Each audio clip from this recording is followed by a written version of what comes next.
Miradi iliyokamilika kama haijaanza kutumika ifunguliwe ianze kutumika. Kwa hiyo kwa maelekezo hayo hakutakuwa na 28 nyingine. Hii ni 28 ya mwisho kwa upande wa mkandarasi. Nimewapa muda mfupi, tarehe 13 mwezi huu, waniletee utaratibu, uchambuzi wa kumpata mwendeshaji, lakini pia wa kuupata mtambo, na pia nijue mtambo huo utakuwa na ubora wa kiasi gani na lini unafungwa. Na nimesema kwa mkandarasi, kamilisha na sisi tufunge mtambo. Bora mtambo ukamilike ukaosha dagaa, mengine yasubiri.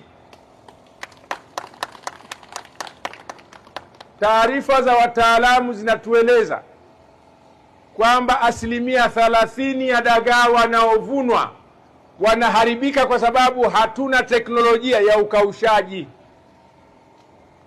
na pia tukikausha kwa teknolojia duni, ubora wa dagaa zetu hauwi mzuri.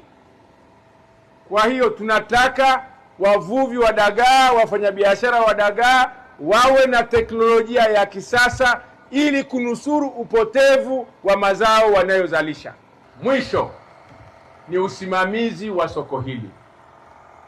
Lazima kuwepo na uwazi kuhusu usimamizi wa soko hili, kuhusu ugawaji wa vizimba vilivyoko hapa. Yawezekana mahitaji yakawa makubwa kuliko nafasi zilizopo, lakini tunataka mfumo ukitumika ukiwa wa wazi na wa haki, hata atakayekosa aweze kusema nimekosa kwa sababu ya upungufu, lakini hakukuwepo na mizengwe. Kama kulikuwa na orodha mmeanza kugawana huko chini ya uvungu wa meza, simamisha huo mpango, msithubutu. FM.